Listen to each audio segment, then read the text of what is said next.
The stars had always been quiet for Earth. Humans looked up at night, dreamed of distant lights, and slowly reached out with ships and probes. They built small colonies on cold moons and warm planets. Life was hard, but hopeful. Families grew. Cities rose under alien skies. Then the Zarath came. The Zarath Dominion was old, older than human writing, older than human cities, older than the first human fire. Their empire covered thousands of star systems. Their ships were smooth black blades that moved without sound. Their rulers sat in a chamber of crystal on their capital world, a planet wrapped in artificial rings. They called themselves the Keepers of Order. To them, every new species was either a servant or a pest. Humans were pests. Scout drones found the first human outposts 20 years earlier. The reports went straight to the High Conclave. Primitives with crude fusion drives, the analyst said. They spread like mold. No central empire. No true weapons of scale. They will multiply if left alone. The conclave listened. They debated for 3 days. In the end, they decided on a lesson. Not war, not conquest, a clean example, something the galaxy would remember. They chose 10 worlds. New Shanghai, Elysium Reach, Nova Kerala, Greenhaven.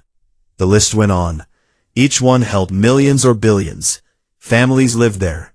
Schools taught children. Farms grew food under double suns.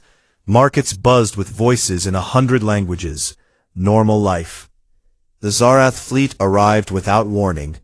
No declaration, no demands, just silence, then light.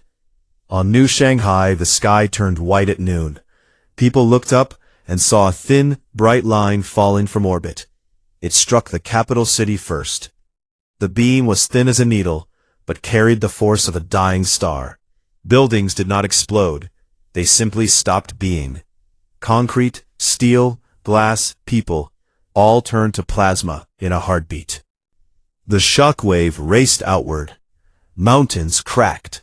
Seas lifted into steam. Within minutes, the whole continent was a glowing plain. The same thing happened at the same moment on 9 other worlds. Antimatter lances, the Zarath called them. Clean, precise, no messy radiation to spoil the system for later use. 10 billion lives ended in under an hour. And they showed it to everyone. Every channel in known space carried the feed. Alien nobles watched from their palaces. Traders paused in their deals. Even the smallest pirate ships tuned in. The pictures were perfect. High angle, slow motion, color corrected. Cities vanishing. Oceans flashing to vapor.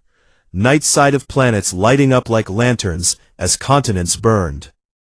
The cameras caught faces too. A mother shielding her child. A worker looking up in confusion. Children running in streets that no longer existed seconds later. Zarath commentators spoke in calm voices. Wasteful species, one said. They built too much, too fast. Another added, resources better used elsewhere. A third laughed softly. At least the debris will cool quickly. On Earth, the screens went dark for a moment. Then they came back. People stood frozen in streets, in homes, in offices.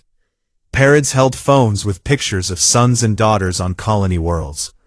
Grandparents stared at empty chairs, where video calls used to happen every week.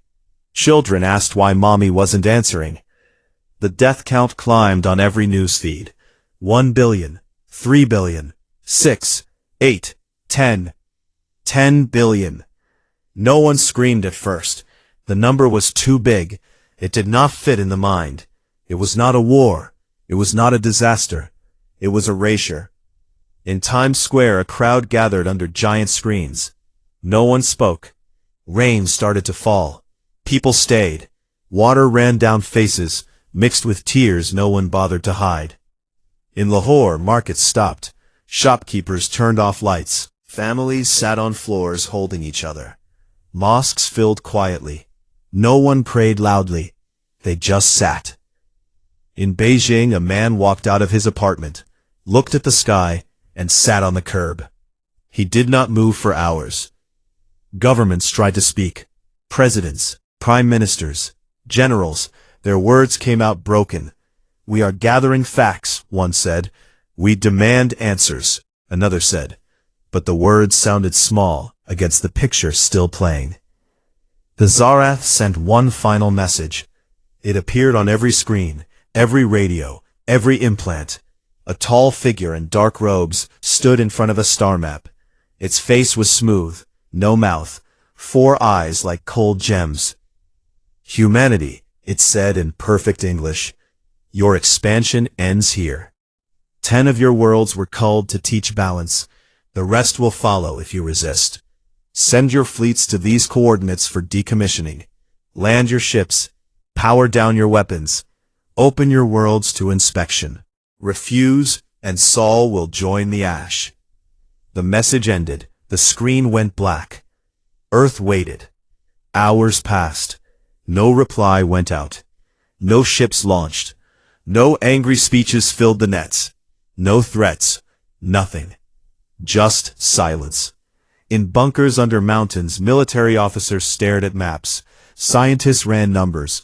Engineers checked old plans marked "Never Use." Politicians who hated each other sat in the same room and did not argue. In small apartments, people cried. In hospitals, doctors kept working, because stopping felt worse. In schools, teachers told children the truth gently, because lies would hurt more later. Night came. The moon looked the same, stars looked the same, but everything felt different. Somewhere in the quiet, a decision formed. Not shouted, not voted in panic. It grew slowly, like frost on glass. 10 billion gone. Interest compounds daily. No one said it out loud yet, but the silence was not surrender. It was the sound of something waking up. In hidden bases, old drives spun to life. In deep space, machines that had slept for decades received a single pulse. In laboratories behind locked doors, equations long ignored were pulled out again. Earth kept its face calm, but inside, something cold and patient began to count. The silence after the Tsarath message lasted 3 days. No one on Earth slept much. Lights stayed on in every city. People walked streets at night, staring up as if the stars might explain why. Food went uneaten on tables. Babies cried and were held tighter than usual. Old people sat by windows, remembering faces they would never see again. Then, something changed. It started small. In a plain office building in Geneva, leaders from every major country met. No flags, no cameras, just tired men and women in plain clothes. They did not shout. They spoke quietly. They listed what was left: ships, factories, people who still wanted to live. They listed what was gone: 10 billion reasons to never trust again. By the second day, the meeting grew. Video links brought in generals from hidden bases, scientists from underground labs, CEOs who once fought over money, but now offered everything. Criminal groups sent messages too. Smugglers, hackers, arms dealers. No one turned them away. Everyone understood the same thing. This was not about borders anymore. On the third day, they chose a name: the Terran Emergency Directorate.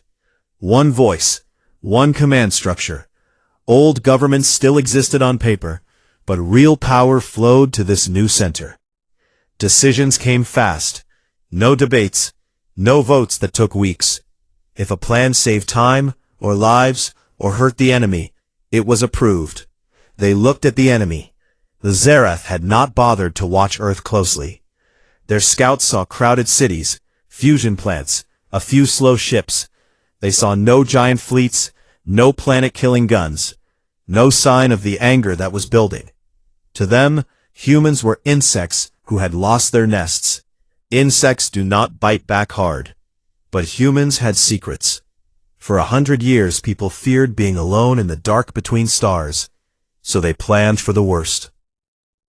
Hidden in the Oort cloud, the distant shell of ice and rock around the solar system, machines waited.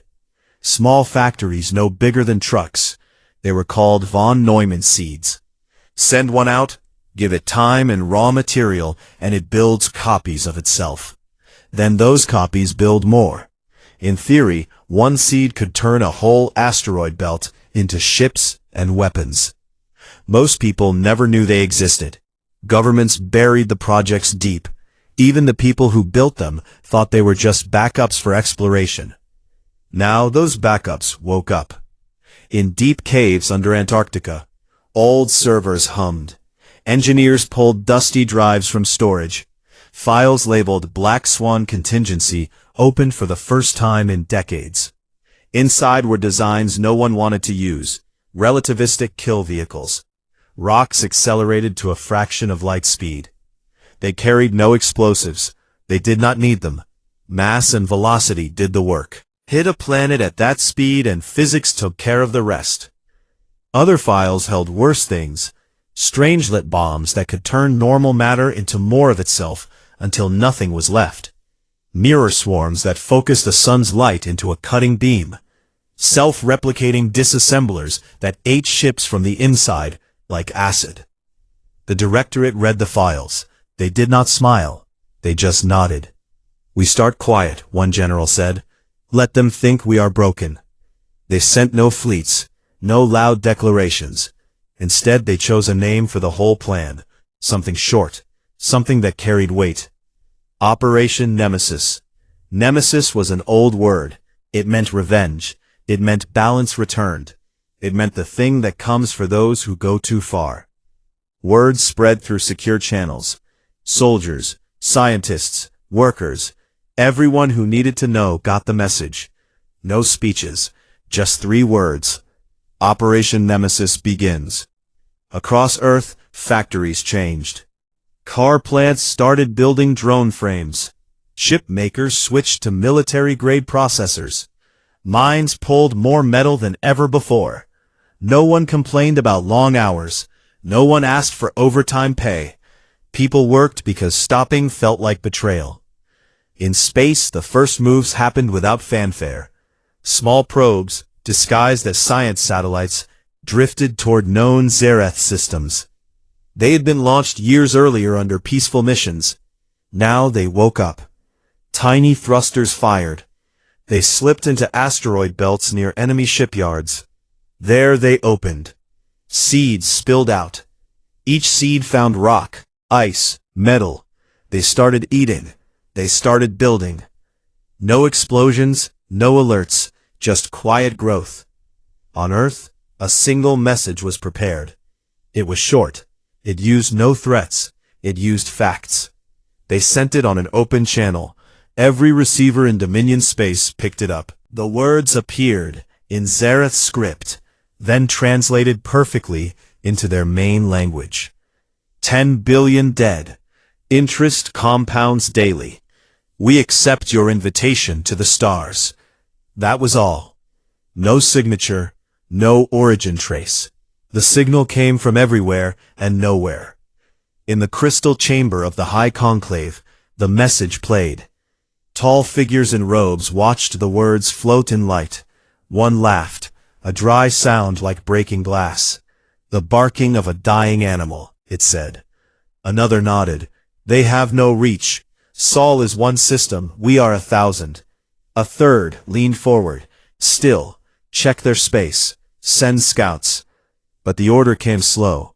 The Dominion was busy. They had just culled 10 worlds. They had fleets to reposition, economies to adjust. The human message felt like noise. They did not know the seeds were already growing. On Earth, a woman named Aisha Khan stood on her balcony in Lahore. 2 nieces, a brother-in-law. She looked at the sky every night. Tonight she held a small tablet. On it was the Nemesis Declaration. She read it again. Interest compounds daily. She whispered the words. Then she went inside.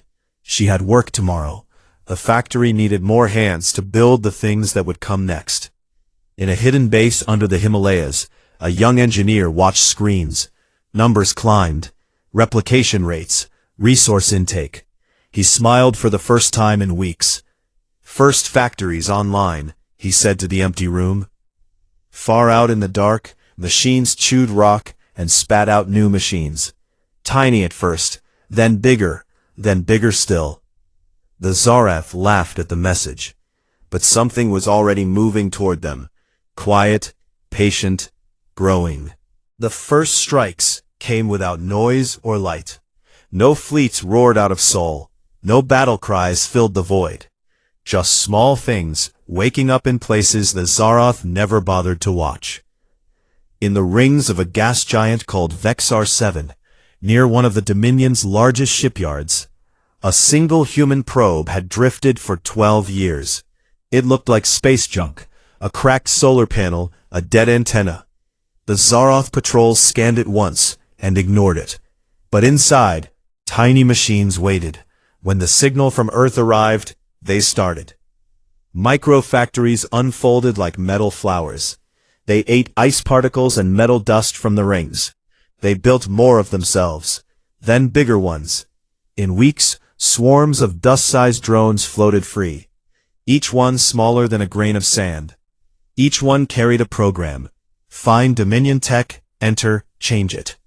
They drifted toward the shipyard on silent thrusters. Airlocks opened for supply ships, and the drones slipped in with the cargo. They crawled through vents, wires, coolant lines. They found the main computers. They did not blow anything up. That would be too loud. Instead, they changed small lines of code. A fuel valve opened a fraction too long. A guidance number shifted by 0.001%. A maintenance schedule moved forward by 1 day. Tiny changes. Harmless alone, deadly together. In the shipyard, things started to go wrong. A new cruiser launched with engines that misfired. It drifted off course and scraped an orbital dock. Another ship arrived missing half its missiles. The loading robots had simply stopped halfway. Repair crews blamed lazy workers. Workers blamed faulty droids. No one thought of invaders no bigger than germs. The same thing happened in 6 other systems. Human seeds had been planted years ago in asteroid belts, comet clouds, dead moons. Now they grew. Factories turned rock into drones. Drones turned into more factories. The swarms spread like mold in the dark.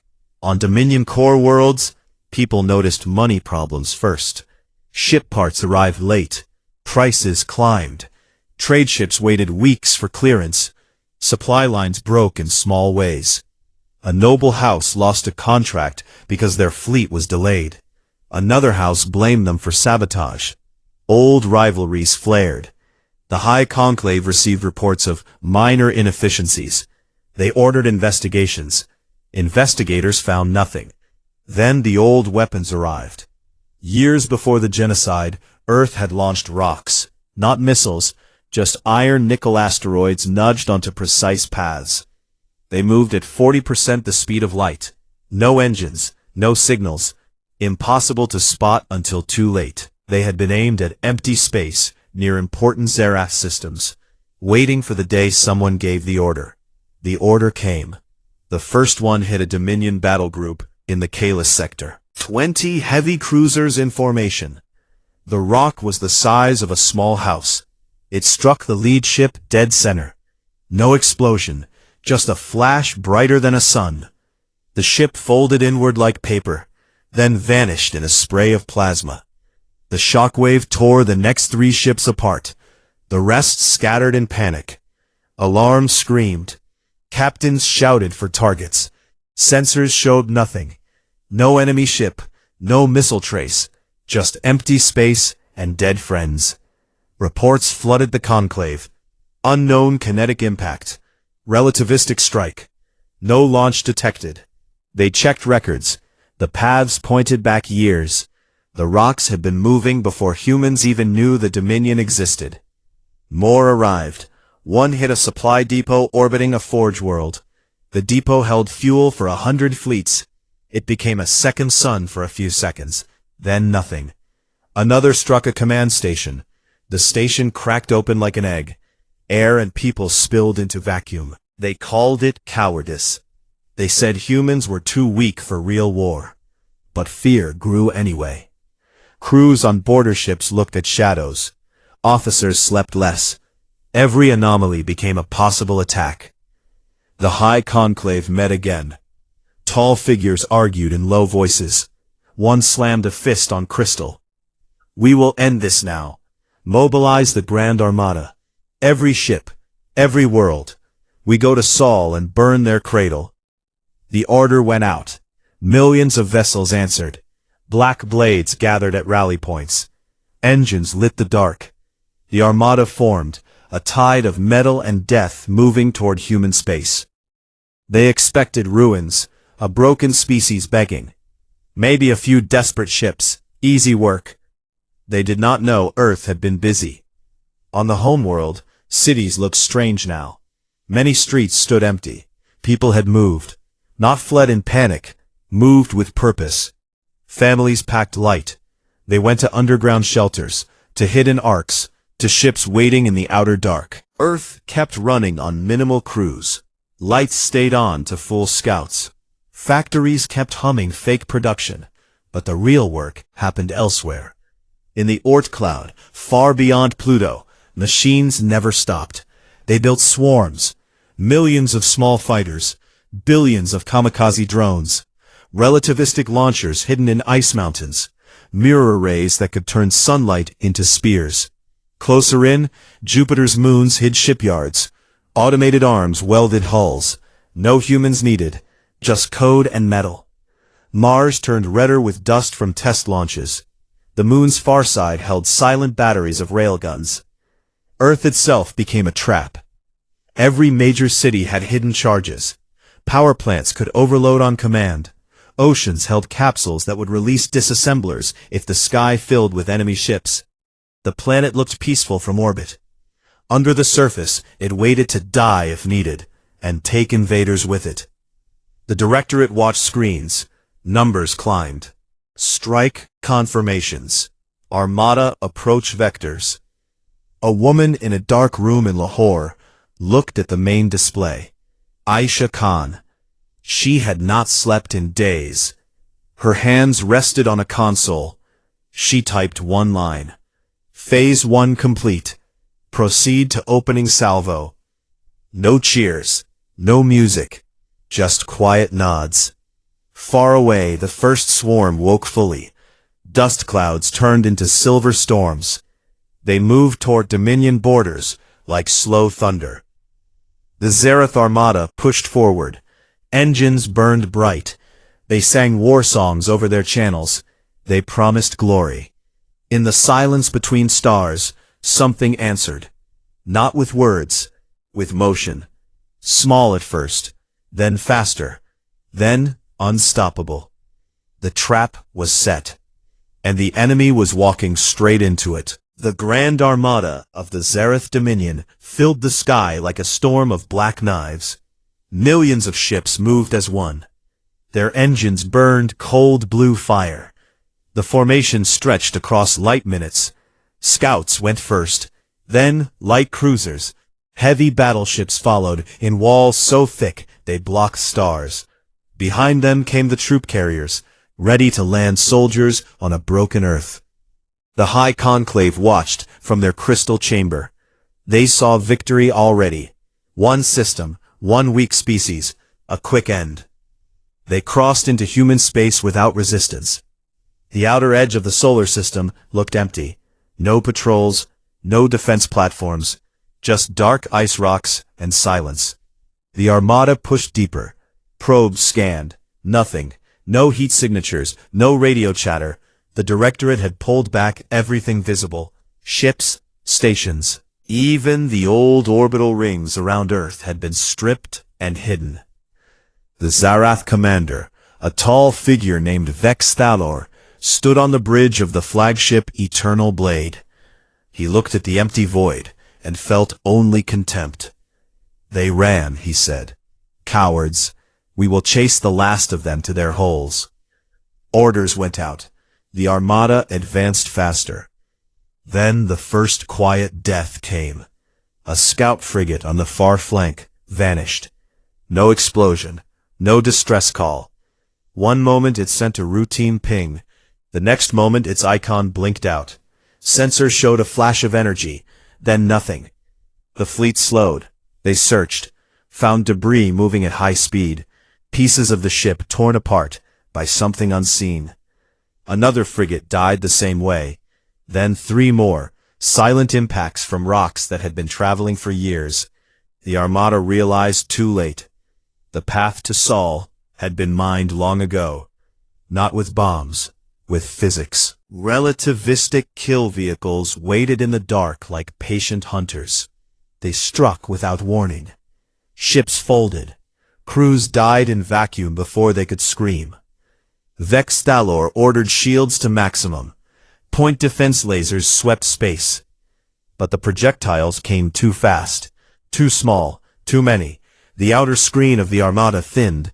Thousands of ships became hundreds of thousands of glowing wrecks. They reached the Kuiper Belt. Here the trap grew thicker. Human drones, small as insects, waited in the ice fields. When the armada passed close, the drones woke.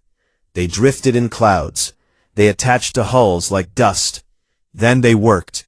They ate through armor. They shorted power lines. They opened airlocks from inside. Ships lost control. They spun. They collided. Some fired on their own allies in panic. Boarding parties followed. Not living soldiers at first. Cyborg frames. Disposable bodies with uploaded human minds. They moved like ghosts through breached hulls. They killed officers. They took bridges. They turned Dominion guns against other Dominion ships. The armada started fighting itself in places. Deeper in, past Neptune, the mirrors woke. Hidden arrays in the dark turned toward the sun. They caught light. They focused it. Thin beams of pure solar fire lanced out. Shields flared and failed. A battleship's nose melted away. Another lost engines. The beams moved like searchlights, cutting through formation lines. Ships died in neat slices. The armada pushed on, because turning back meant shame. They lost half their number before reaching Jupiter. Around Jupiter, the grinder waited. Trojan asteroids hid shipyards that never stopped building. When the enemy came close, the yards released swarms, millions of small fighters. Fast, cheap, deadly. They dove into the fleet like angry bees. They targeted engines, weapons, sensors. Dominion gunners fired until barrels glowed red. But for every drone killed, 10 more arrived. Human berserkers boarded capital ships now. They fought in corridors. They used no mercy. Zarath's soldiers were tall and strong, trained for centuries. But the humans fought like people with nothing left to lose. They died fast in new bodies, then woke in backups. Again and again. The enemy could not match that. A Dominion cruiser tried to ram a human factory moon. The moon opened. Railguns spoke. The cruiser became scrap before it touched the surface. The armada shrank, from millions to hundreds of thousands, then tens of thousands. They reached Mars' orbit. Mars looked dead. Empty domes, silent cities. But under the dust, guns waited. When the first landing ships dropped, the ground answered. Kinetic slugs rose like rain in reverse. Ships burst apart. Survivors landed in craters and found nothing but traps. Automated turrets, collapsing tunnels. The remnants gathered near Earth. Earth hung blue and quiet. No fleets guarded it. No shields glowed. The planet looked asleep. Vextalor stared at the world that had cost him so much. He opened a channel. "Humans," he said. His voice carried to every receiver on the planet. "Your resistance ends. Land your leaders. Power down your weapons. We will take your world intact if you obey. Resist, and we burn it clean." Silence answered. Then one word came back on every frequency. No. The armada moved closer. That was their mistake. The sun spoke next. Mirror arrays around Mercury caught more light. They focused it into a beam wider than a continent. The beam struck the heart of the fleet. Shields collapsed like wet paper. Ships vaporized in rows. The beam swept slow and careful. It did not miss. Planetary defenses joined. Moons became shotguns. Debris clouds turned into walls of Gaussian metal. Every rock, every scrap, every dead ship became a weapon. The armada drowned in its own wreckage. Vex Thalor watched his fleet die around him. Alarms screamed. The bridge shook. He gave the final order. Land, take the surface, hold it. Dropships fell like rain. They never reached ground. Earth's last layer woke. Hidden silos under oceans, under mountains, under cities. They fired, not at ships, at the sky itself. High-altitude bursts filled the air with disassembler fog. The fog ate metal. It ate ceramic. It ate flesh if it touched skin. Dropships disintegrated mid-fall. Soldiers became dust before they hit dirt. The few that landed found cities rigged to blow. Power plants overloaded. Gas lines opened. Buildings fell on purpose. The invaders died in fire and collapse. Vex Thalor's flagship hung in low orbit. Half its hull gone, engines dead. He looked down at the blue world. He saw no armies marching. No flags. Just a planet that refused to die easily. A final message arrived on his bridge. It was simple. You asked for submission. We give you the price instead. The remaining ships tried to flee. Too late. The outer traps activated again. Relativistic strikes from years ago arrived on new paths. The survivors vanished, one by one. The Grand Armada ended in pieces across the inner system. Silent, cold, forgotten. Earth stayed quiet. People in bunkers watched screens. They saw the fires fade. They saw the enemy break. Aisha Khan sat in a deep shelter under Lahore. She looked at the final report. Enemy advance stopped. Sol secure. She closed her eyes. For the first time in months, she let herself breathe. But the war was not over. Not yet. Nemesis still had work to do. The last ships of the Grand Armada died quietly. Their wrecks floated in high orbit around Earth, cooling slowly. No one cheered on the ground. People in shelters looked at screens showing the debris field. They saw twisted metal and frozen bodies. They felt no joy, only a heavy quiet. The price had been paid in full on both sides, but the debt was not settled yet. Operation Nemesis had one more phase. The Directorate did not stop at defense. They turned outward. The seeds that started in distant asteroid belts had grown into something unstoppable. Factories the size of small moons now floated in deep space. They ate comets. They ate dead ships. They built more of themselves. Swarms of drones spread like silver fog across systems that Xarath once owned. They did not attack with anger. They attacked with cold purpose. First came the border worlds. A Dominion Forge planet called Theraxis received no warning. One night, its sky filled with tiny lights. The lights were disassemblers, billions of them. They fell like gentle snow. They touched metal towers and started eating. Steel turned to dust. Circuits dissolved. In hours, the factories stopped. In days, the cities became silent hills of gray powder. The people fled to bunkers, but the disassemblers found the air vents. They found the water lines. Nothing mechanical survived. Nothing alive that depended on machines. The Zareth tried to fight back. They sent fleets from inner systems. The fleets never arrived.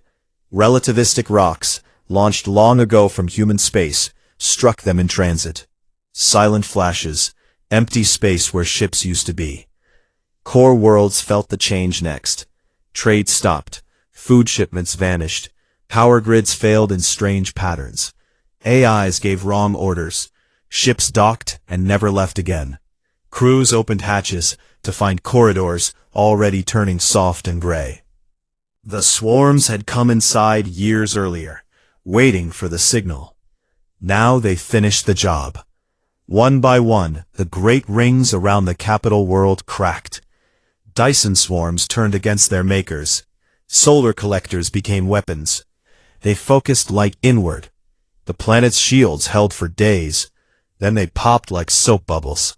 The surface boiled. Oceans flashed to steam. Cities that stood for 10,000 years became glowing scars. The High Conclave tried to run. Their escape ships launched from hidden vaults. They carried the oldest rulers, the richest nobles, the last treasures. The ships climbed toward jump points. Human hunters waited. Small stealth craft, no bigger than shuttles, matched speed. They attached quietly. Inside, uploaded minds and machine bodies moved through vents. They reached the bridges. They locked controls. They opened airlocks. The escapees died in vacuum or in their own panic. One ship after another went dark. The Emperor's personal yacht was the last. It was a beautiful thing, gold and crystal shaped like a long thorn. It tried to run to a distant system, but seeds had already reached there. The jump point was mined. The yacht emerged into a cloud of waiting drones. They swarmed the hull. They ate slowly. The Emperor watched from his throne room as walls softened. Air hissed out. His guards fell one by one. A single human voice came over the speakers, calm, clear. You ended 10 billion lives to teach a lesson. We learned it well. The Emperor tried to speak. His words died in his throat. The yacht broke apart piece by piece. The Emperor floated free for a moment. Then the disassemblers found him too. The Dominion did not die in fire and glory. It died in quiet rot. Systems fell silent. Worlds emptied. Stars kept shining on empty thrones. When it was over, scattered groups remained. A few ships, hiding in nebula clouds. A handful of colony worlds too small to notice before. They sent messages, begging for terms. The Directorate answered, no genocide, no mass killing. Humanity remembered too well what that felt like. Instead came the containment doctrine. Surviving Zerath were allowed to live on their remaining worlds, but only at pre-FTL levels. No ships, no orbital stations, no weapons beyond simple guns. Automated sentinels, human machines, watched from high orbit. Any sign of forbidden tech triggered orbital strikes. Clean, precise, final. The remnants were told one rule: never leave, never reach again, never forget. Most accepted. Some tried to break the rule. Their worlds paid the price. After a few examples, the rest stayed quiet. Other species watched from the shadows. The old powers, the ones who once bowed to the Dominion, now spoke carefully when they spoke of Earth. Traders whispered in ports. Diplomats met in neutral stations. All carried the same message. Do not touch the cradle world. Do not harm their people. Humans remember. And when they remember, they collect everything owed. Earth rebuilt slowly. Cities rose again. Not the same as before, simpler in some ways, stronger in others. People planted trees where craters had been. Schools taught history without hiding the pain. Children learned the names of the 10 billion. They learned why no one would ever let it happen again. A monument stood in a quiet field near what used to be Lahore. Black obsidian, smooth as glass, 10 billion names etched in fine lines. Light from the sun caught the letters and made them glow softly. Above the names, one sentence. We paid in blood. They paid in everything. Aisha Khan visited often. She had lost family. She had helped plan the response. Now she worked in a small office, helping rebuild schools. She brought her daughter sometimes. The girl read the names. She asked questions. Aisha answered honestly. One evening they stood there as the sun set. The sky turned red and gold. Do you hate them? The girl asked. Aisha thought for a long time. No, she said. Hate is too small. We ended what needed ending. Now we watch, we build, we make sure no one else has to pay like we did. The girl nodded. She touched the stone. Her fingers traced a name. Operation Nemesis closed its files. The directorate dissolved. Power returned to normal governments. But the lessons stayed. The seeds stayed hidden. The sentinels stayed watching. Humanity looked outward again. Not as prey, not as victims, as something new. Something that had learned mercy only after teaching what happened when mercy was refused. Ships launched once more, not for conquest, for exploration, for trade, for life. But every captain knew the quiet truth. If anyone ever touched the cradle again, interest would compound, and the stars would remember.